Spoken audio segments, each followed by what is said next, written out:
Welcome to the Climate Buzz podcast. The Climate Buzz is co-hosted by Dr. Bob Hanna, Kelly Sheehan, and Brad Rouse. Each week we share with you the stories, the people, the science, the challenges and solutions of a warming planet. We invite you to like and follow our Facebook, Instagram, and YouTube pages where we promise to keep you up on the latest climate buzz and share the links, information, and footage discussed on the show. The Climate Buzz originally aired live on Asheville FM, a nonprofit, volunteer-powered community radio station based in Asheville, North Carolina. Asheville FM is dedicated to producing diverse and eclectic programming that inspires our listeners to build connections across our communities and to discover new music and ideas. The Climate Buzz airs live on Mondays 9 to 10 a.m. Eastern Standard Time and can be heard locally on 103.3 FM and streamed and archived at www.ashevillefm.org. Today's show aired live on June 5th, 2023 on Asheville FM with Dr. Bob Hanna, Brad Rouse, and Kelly Sheehan. And our guest today was Patrick Grenter, the Sierra Club's director of the Beyond Dirty Fuels campaign. Enjoy. Well, good morning, Kelly. Good morning, Brad. We're all together today. What about that? Huh? How long has that been? Yeah, but not for long. I know, not for long. Soon I'll That's be gone. right. You're going to be taking a break. You're heading out of the country too, aren't you? For some R&R. So I am. good for you. It sounds pretty busy. I don't know how much relaxing you're going to do at least till you get to the last part. I think I'm going to be relaxing. All but right. yeah, vacation with kids, it's not relaxing is not exactly the Stimulating right and fun. word. Stimulating, fun, exciting. Yeah, you're going to get some time with the ocean though, aren't you? Yes. Isn't that right? So, Yes, I'm going to do a yoga retreat from with Asheville's very own Sierra Hollister in Croatia. So I'm really excited about that. yeah, my home country, or at least one of my home countries that I identify. It's such a beautiful know. country. So. I like that. Well, I know that kids, when you get them around water, they do tend to chill out. So you got that going for you. It's true. It's going to be great. I'm looking forward to it. And welcome back, Brad. Thank and you. happy birthday, y'all. Yeah. You had the Climate Buzz We had our celebrated. anniversary last week. That's right. Where's it this week? I heard from Walker Sproul this Yeah. week for the first time. She sent us some things, and Walker started the show off with us just about a year ago, and she's the green assistant, and she's kind of moved on to other things too, and it's quite an accomplishment. Yes, it is. So the Climate it Buzz is. has been going for a full year now. For a full year. Way to stick with it. Model some consistency there. I like it. And it keeps We have getting... some repeat guests now that we've gone through. We can bring some people back on and get an update. So Awesome. Absolutely. So we're just committed to bringing you, the audience, the world, the latest in climate news, and bringing you great guests like we have today, where we're excited to welcome Patrick Grenter to the Climate Buzz. Patrick's the director of the Beyond Dirty Fuels campaign with the Sierra Club, and he's working on stopping the build-out of oil and gas infrastructure and keeping gas in the ground across the eastern part of the United States. And Patrick, welcome to the Climate Buzz. Are we going to get in? Good morning. Here? Thanks so much for having me. Wonderful. Technology is such a good thing. Thanks so much, Patrick. That sounds for being really here. good. Yeah. Well, we're going to start things off with Climate on the Radar. And Brad, you got another story coming out of Duke. I do, and Duke Energy. This one, I don't know if it's been reported anywhere, but Breaking news. Breaking news, yeah. Well, it's just I was one of about 40 people or 50 people who were in on a conference call last week. It's called a stakeholder meeting in the carbon planning process. And for those of you who don't know the background, Duke is required now by rule of the commission, Utility Commission last year, to come up with every 2 years a new version of their carbon plan, which will get roundly scrutinized. But the first step is for them in September to come up with a new version of the plan that they put together last year. And we have some inklings from the stakeholder meeting of what that plan is going to look like, even though they probably haven't even run any scenarios yet. But I think what Duke is saying is that their expectations for demand growth in the Carolinas are going to be a good bit higher than they were previously. That the growth of electricity is stronger over the next 30 years than in the last forecast. And that's going to mean more needs to be done to meet the energy needs of the Carolinas. And that's one thing they came up with. And is that being questioned? This idea, because this seems to suggest building more infrastructure, right? It will be an argument for that. It will be an argument for building more infrastructure. You've got to look at the reasons, and for some of the reasons about why that's happening is really good news, because Duke has upped its forecast of the penetration of electric vehicles substantially. So Duke is now starting to factor in the energy transition into their planning, and since the energy transition really involves having more things powered by electricity, then that would argue for their forecast being higher. And I know last year when I did some testimony, one of the things that I argued is that Duke's forecast is still low. And because in order to do the complete energy transition, there's going to need to be a lot more electricity than Duke is currently planning for. So they're starting to recognize that, I think. And that's one. The other part of it is that they have gotten some new industrial developments in North Carolina that are now under construction, which have caused them to increase their load forecast to account for that. And those could, very likely some of that is due to also the Inflation Reduction Act and new developments in batteries and electric vehicles in North Carolina, as well as some other things, chip manufacturing, and just some of the things that are going on in North Carolina. They're more optimistic about that. Okay, I have a question. What is... So Duke did its own analysis that increased its forecast for electric demand that it was going to need to provide for. As Bob said, that means more infrastructure. We all know they make a lot of money off of building new power plants. Right. So has there been independent analysis about the load projections that is done by somebody other than Duke? All I can say is most people out there who have been conservative about electric vehicles are becoming more aggressive in terms of how many electric vehicles they think they're going to need to be out there. So, right. But other than that, I don't know that there has been an independent review of it. I'd be interested in how they see themselves, how Duke sees itself meeting that demand, and how much of it is from EVs. Well, that's the next part. Versus, how much is from EVs, and versus is there, are there data centers or kind of other things. I just remember when we were fighting the coal plant here in Asheville that they would point a lot to breweries as in things like that. And when we kind of kicked the tires on that, it didn't pan out as actual. Right. So, forgive me for having a little bit of skepticism. Well, and skepticism is warranted. My skepticism's on the other side. I still don't think they have enough. They're forecasting enough load.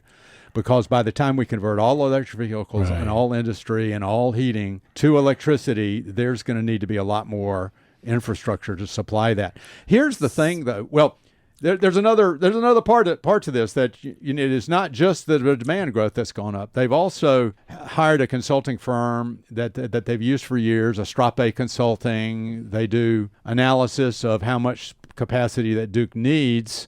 And they are saying that they're no longer saying that Duke can get by with a 17% reserve margin.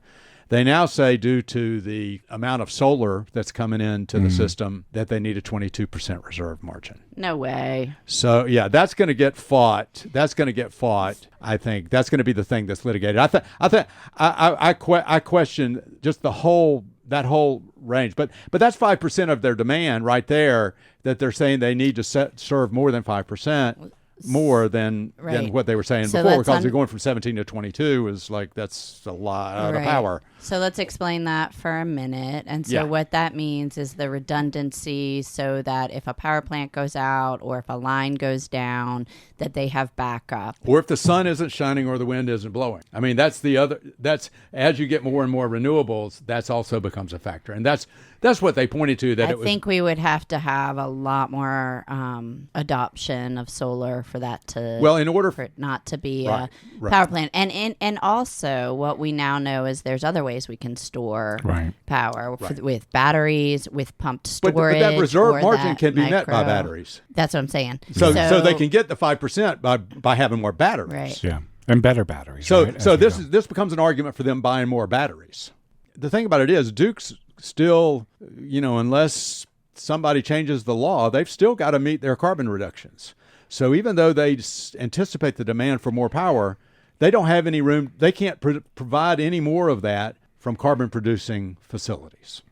So it all has to be either nuclear or renewables of some kind. Batteries, they can't build another. Well, they could build a gas power plant. I think what you're also going to see is, because of all of this, you're going to see them making a stronger argument to go ahead and build new gas. And that they'll reduce. And one way to meet the carbon plan and still have more energy available is to do more of it with gas. And that's exactly what that's a bad metric. That's where I was headed with it. Is that the reserve margin then gives Duke Energy an excuse to which is what they want to do. For more frac gas plants, which is a problem for our water and our communities and for the climate. Yes. And so pushing back on that extra reserve margin and pushing for and advocating for solar and storage is really important for us, so that we can make sure that Duke is doing all that it can to help the transition to clean energy. I think another implication is, Duke has in the law the ability to propose something that delays the achievement of the 30% reduction in carbon emissions from 2030 to 2032. So they got a 2-year leeway. And I think they're going to push more strongly for that 2-year leeway. We're going to see stronger advocacy. And I think, honestly, what this forecast says to me is Duke can make a lot of money under the law by building wind farms off the coast. There is a lot of money in that for Duke because it has to be owned by Duke under the law. In order for them, if wind farms are built off the coast of North Carolina, Duke will own it. And so there's this whole thing produces the offshore wind was not making it in the last round of runs of the carbon plan. And I think offshore wind is going to come in strong because I think Duke wants to build offshore wind off the coast. I remember asking the former CEO of Duke Energy at one of their shareholder meetings, Jim Rogers, when are you going to do this? And it was build offshore wind off the coast, because we see that as, I think that's the biggest around the world way. And it's the biggest way to get the bang for the buck on clean energy in North Carolina at the scale we need. Like, that's the quickest way. And this was probably 2013, 2014. And he said, I think in a decade. And at the time, we were in a uproar of like, that is way too long, but it still hadn't happened. So I'd love to see it. Virginia's got theirs out there, and the quickest way to get there is for it's called Kitty Hawk Wind, and it's Avangrid Renewables owns the leases off of Kitty Hawk, and that's probably the quickest way to get there. But Duke has leases that they own, and they're going to fight for their own leases, and that's probably.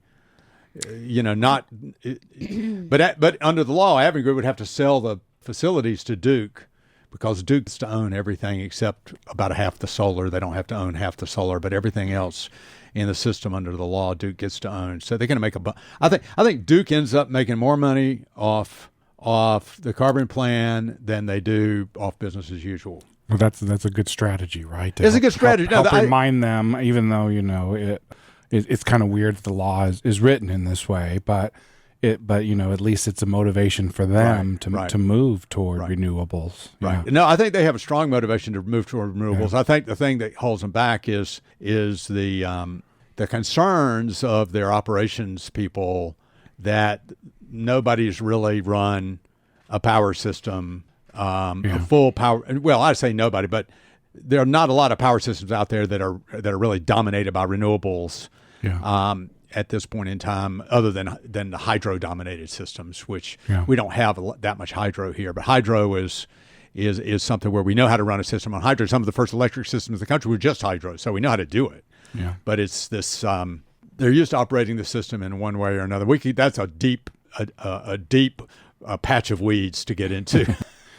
Well, Brad, we appreciate you keeping us abreast on Duke Energy and what they're up to. And we're going to cover in the second half of the show with our guest, Patrick Grenter, who's the director of Beyond Dirty Fuels campaign. And talking about the Mountain Valley Pipeline being back in the news, too, and another infrastructure project. So really looking forward to hear what Patrick has to say about the work that he and many are doing around the Mountain Valley Pipeline. And but let's get a few more stories in before we go to break. And Kelly, what do you got for us today? I saw a story in the New York Times that was reporting on insurance companies starting to deny coverage, making parts of the country uninsurable because of wildfires and floods. And I thought that was, really just interesting put in terms of, not surprising, but for example, State Farm, which is the largest homeowner insurance company in California, announced that it would stop selling coverage to homeowners.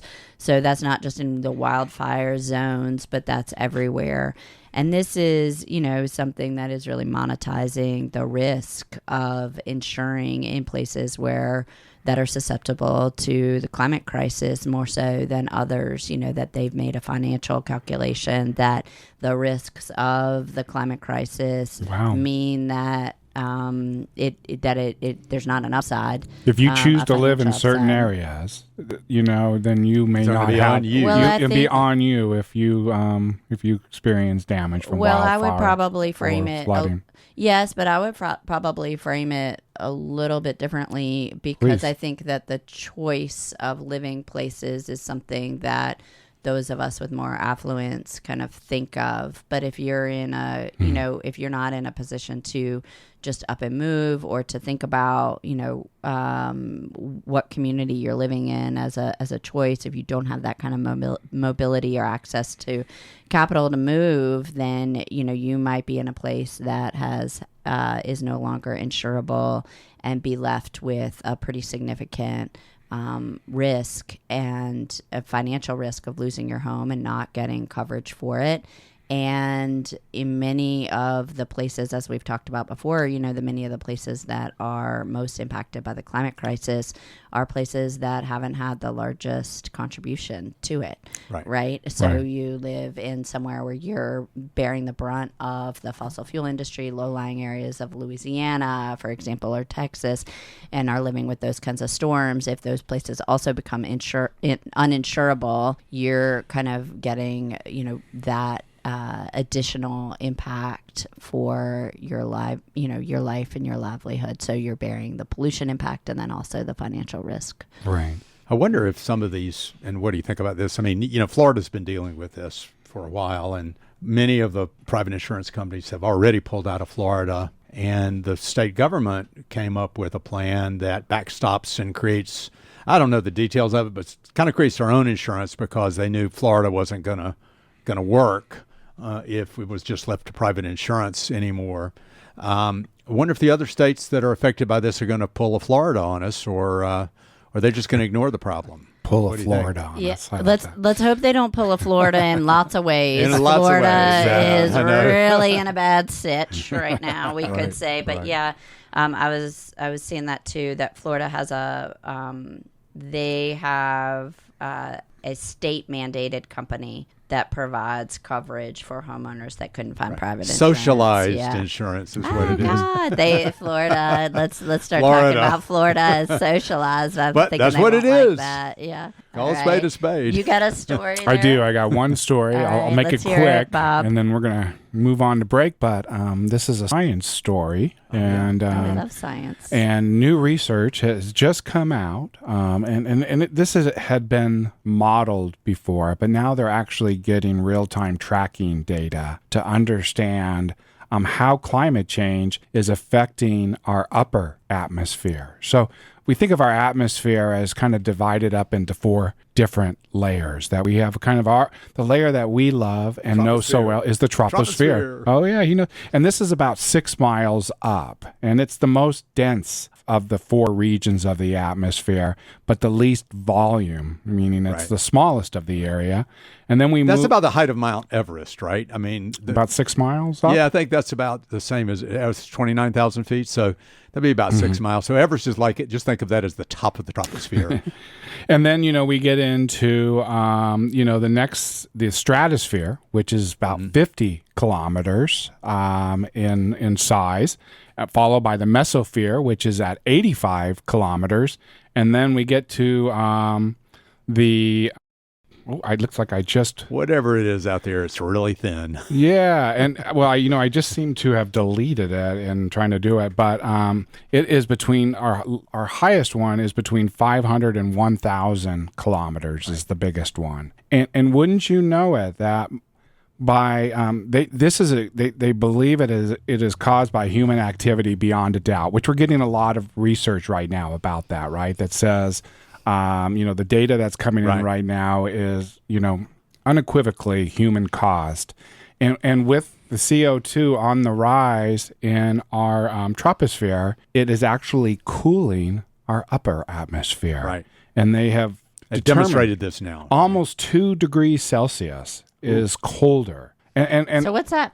What's that mean? Yeah, what's that mean? What does that matter? Well, what means is, one is it starts to get less dense, even more less dense up in the upper atmosphere when it's getting colder. And there's already not a lot of action up there. Like, molecules are not bumping into each other like they are in the troposphere. And so it's going to change how things, they expect it's going to change how things are in orbit in upper atmospheres. It's going to slow them down. Yeah, so these patterns that we've kind of counted on are going to change in a way that maybe they think that a lot of the space debris and junk that's kind of floating around our Earth could start crashing into each other. Well, satellites in ways that are orbiting. The satellites that are orbit close, like the International Space System, is in the atmosphere. That's one of them, right? So what we always understood is the trajectory of all this stuff up there is going to change a bit, and they're not sure how that's going to be. It's also going to affect on the polar regions, the ozone layer. They believe it will have a thinning effect on the ozone layer because we're getting less dense there in a way. And they're just, really worried about, we're changing this atmosphere that has held all of life and in a way that has allowed it to thrive. And now we're causing this atmosphere, which is this really fragile little bubble of air that we use, that we all use to live, is changing. And it's got them worried what this is going to mean in the long run. And storms too, as you mentioned. I just add to this in terms of what it means. When I first started getting into climate and doing a lot of reading, I took some college courses and read a lot of the denier articles about why they thought it wasn't happening. And one of the arguments that the deniers used was that the upper atmosphere was not cooling. Okay, that was it wasn't as clear in the data that the upper, and the models would say that the lower atmosphere warms and the upper atmosphere cools, and that would be the effect of all of this. And the deniers were trumpeting the idea that it wasn't cooling. Well, guess what? Now it's clear that it is cooling. Yeah. And that particular denier argument, of course, long gone. Nobody's really much of a denier anymore, but I just know that doesn't work. I don't know about that. There are deniers, but, they tend to be... They're denying... Well, they're like our congressman. Manchin. It's happening, and man's causing it, but we don't need to worry about it. And they're not fighting the science as much as they did, because things like this are occurring. This is just one more nail in the original denier argument. Well, I got two things on that. One, I think most deniers are being paid by the oil industry. They have some sort of vested interest in fossil fuels. And the second is that, I don't tend to repeat their arguments, I'll just say. I like to have our own frame and not repeat the denier arguments except in behind. Well, see, I'm only repeating it because now it's been totally refuted. Yeah, fair enough. All right. All right, we're going to take a short break right now on the Climate Buzz, and we'll be right back with Patrick Grenter of the Looking forward to it. Yes, sir.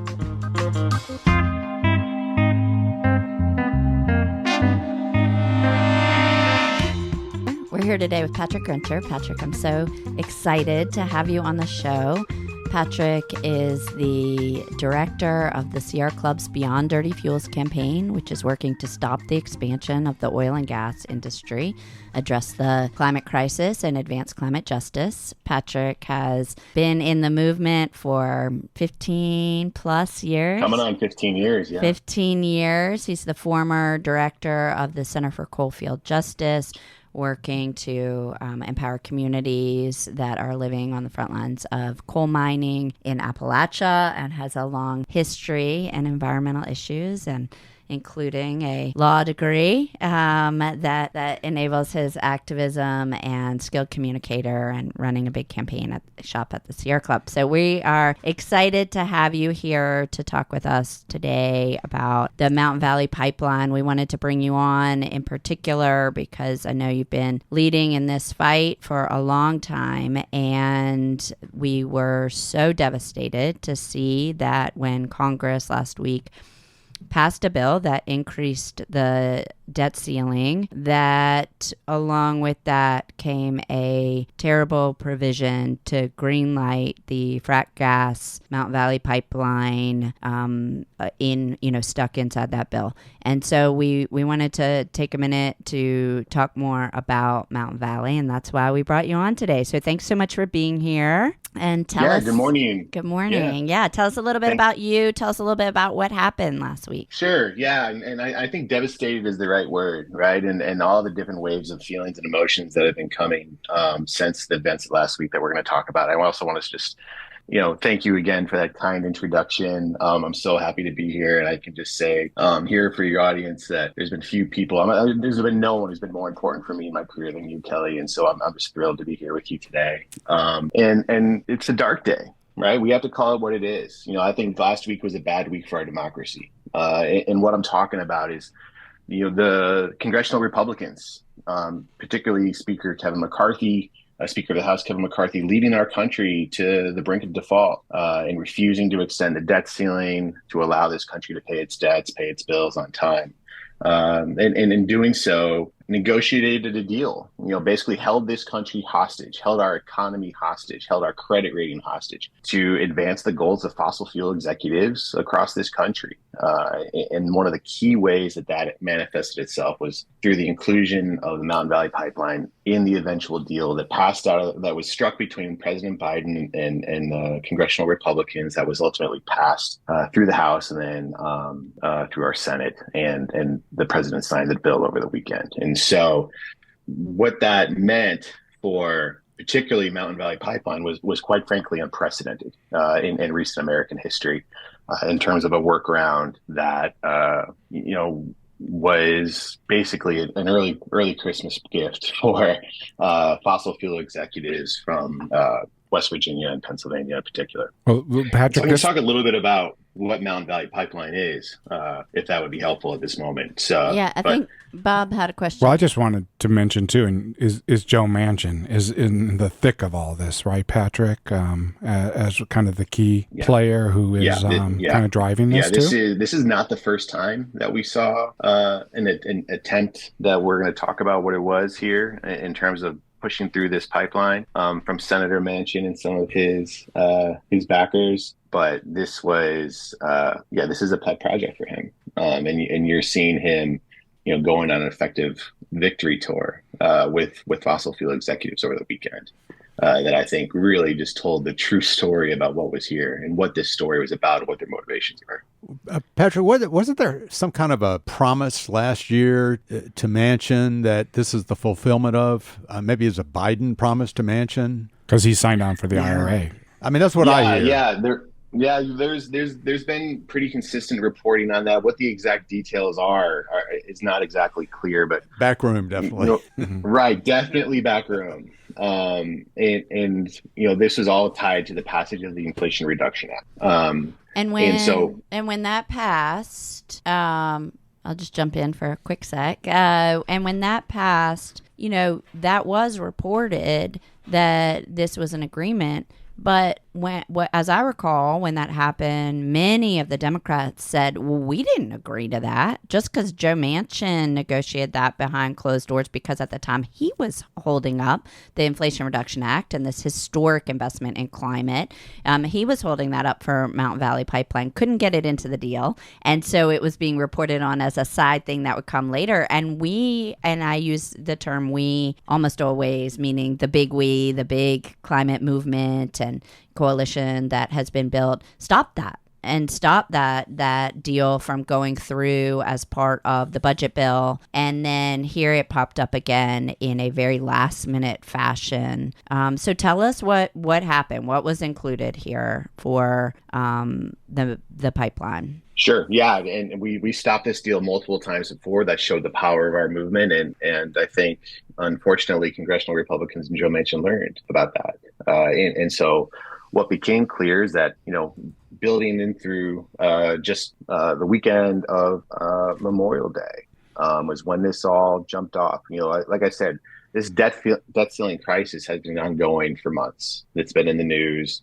We saw markets shrink with fear of congressional Republicans taking us over and the brink of not being able to pay our bills. And then, through that weekend, in fact, on Saturday evening of Memorial Day weekend, it became clear that we were about to see text. We'd heard that a deal had been struck, but we did not see the language of the bill itself. And it was that day, Saturday afternoon into Saturday evening of Memorial Day weekend, that we started to hear rumors, right? We started to get calls from concerned congressional staffers saying, no one had been tracking Mountain Valley Pipeline as a part of this. Joe Manchin hadn't been in the news as a part of this.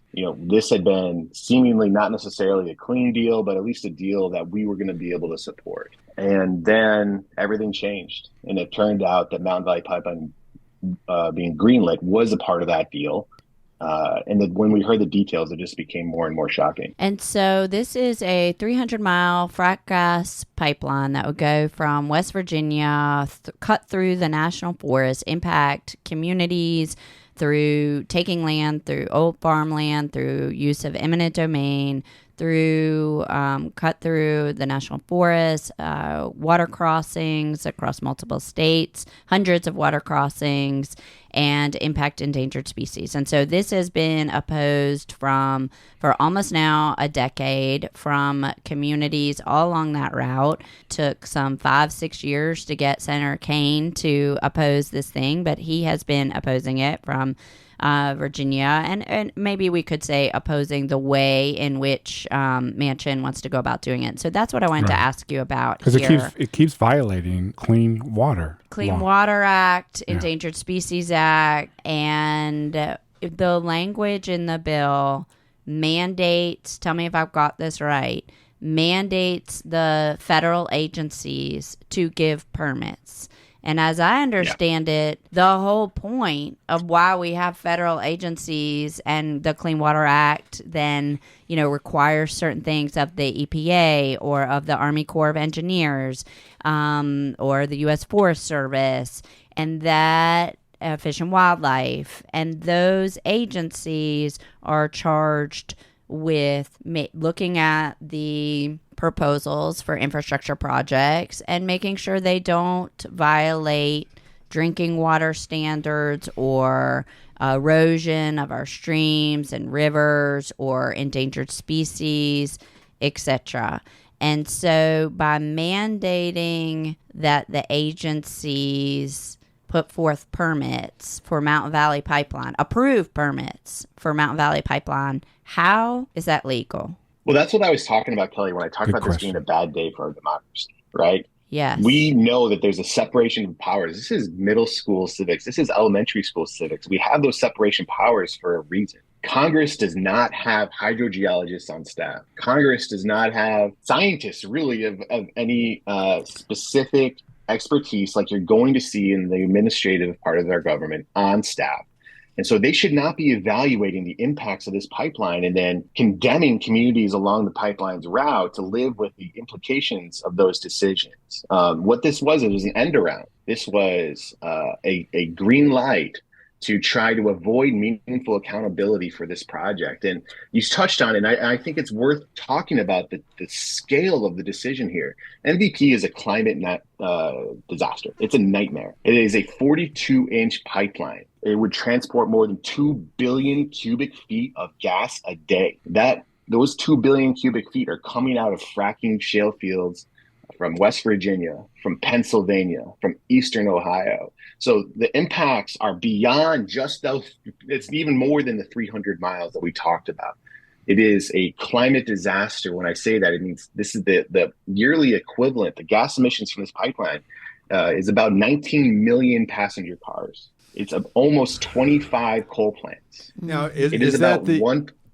Yeah. Go ahead.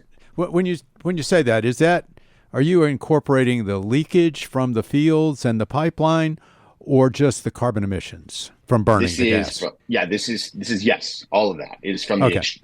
the extraction to, that has the pipeline capacity itself. Now we can actually talk about the pipeline and the part of the stories that it told itself in order to get permitted in the way itself, years and years ago. But in the end, this pipeline is going to account for at least 1% of all the greenhouse gases from the United States, right? In a time when we are in a climate emergency, we need to be rapidly ramping down our usage of fossil fuels.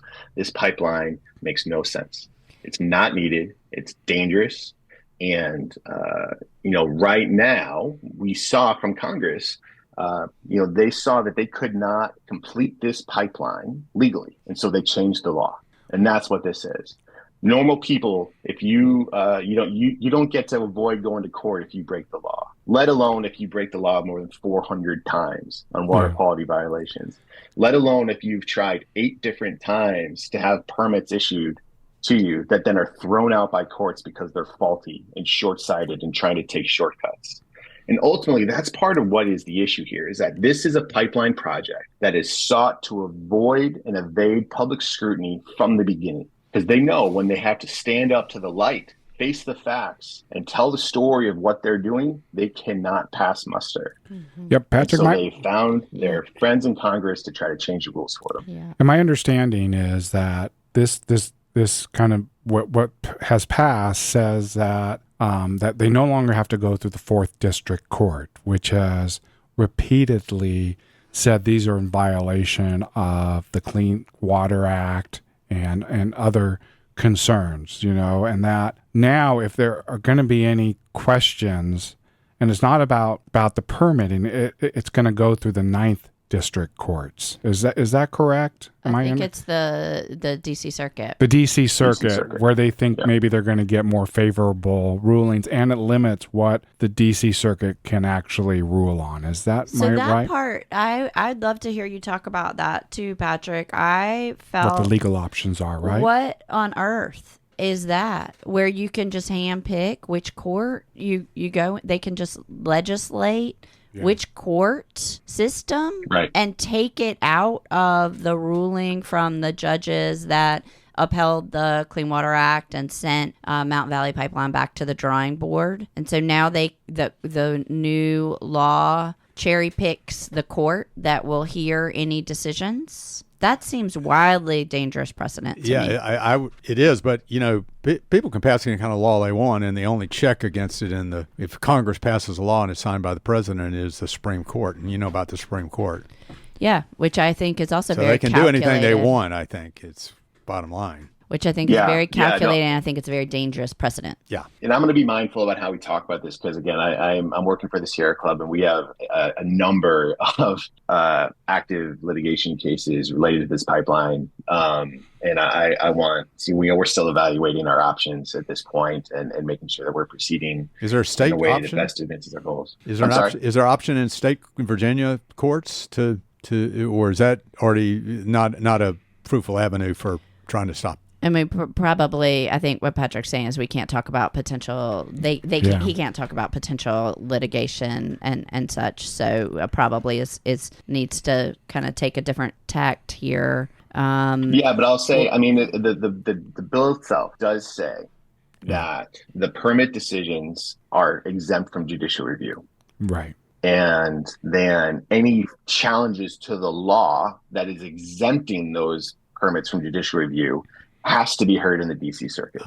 Okay, that's what I wanted to. And so, and so that is, I mean, to me, that just sounds like corruption, right? Mm-hmm. I mean, that's what that is. Let's call it what it is. Well, thank you for telling us about that, Patrick. Tell me, I know when we're talking about climate, it can be heavy, and we want to make sure that we are talking about ways people can get involved. So what's the movement doing next? How can people get involved if they want to raise their voice against this problematic law that just went into effect? That's what it is, right? To be a climate advocate is to ride those waves sometimes, right? To have the incredible joy of building power across a movement and the despair and rage that can come at moments like this as well.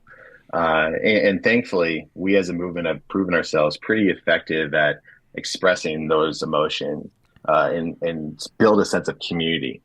Because again, mutual support is how we're going to come out of this in the long run and in the short run. And the next moment that I'm really excited about is just in a few days, wherein Sierra Club and a number of other organizations, hundreds, if not thousands of people from across the country are going to be joining in front of the White House on June 8th at 2:00, calling on President Biden to stop the NDP and to, quite frankly, fulfill promises that he's made in relation to environmental justice and other issues that people who supported him care about. And he has, spoken eloquently about before as well, but we're here to make sure that he is called to account and fulfills those promises that he's made.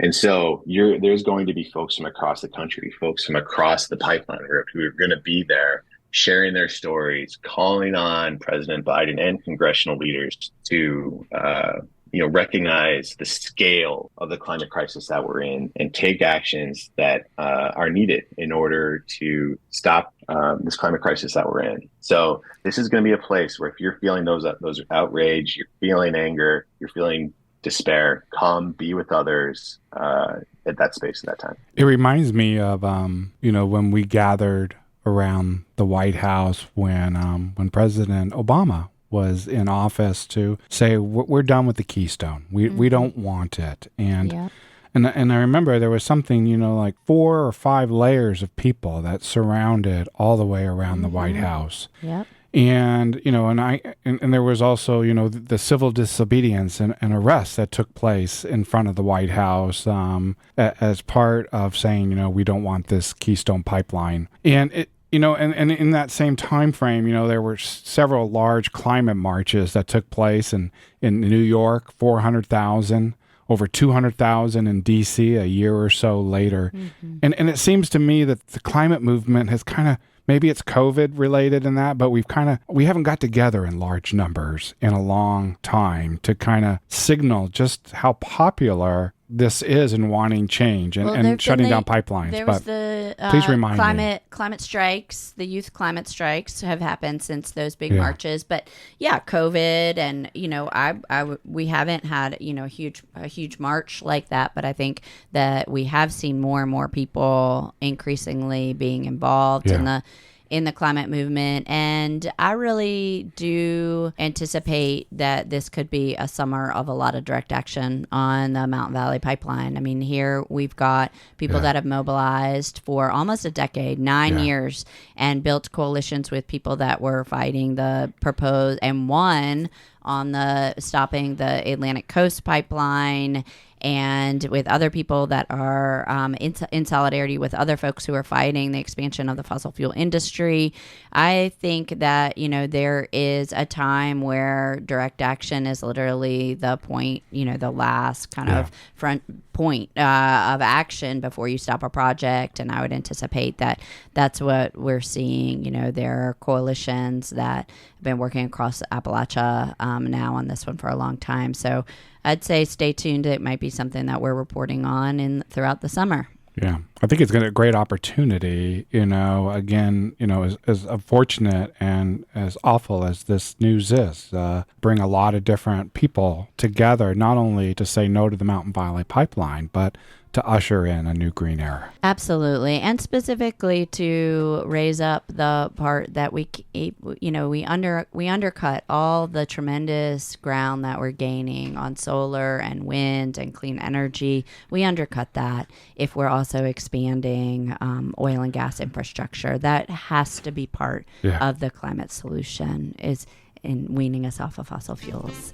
Thank you so much, Patrick, for being with us today. Really appreciate all of your time and expertise and all of your leadership and work on this fight. It's a pleasure, as always, and thank you for your work. Appreciate you all. Thank you. All right, we're going to take a short break right here on the Climate Buzz.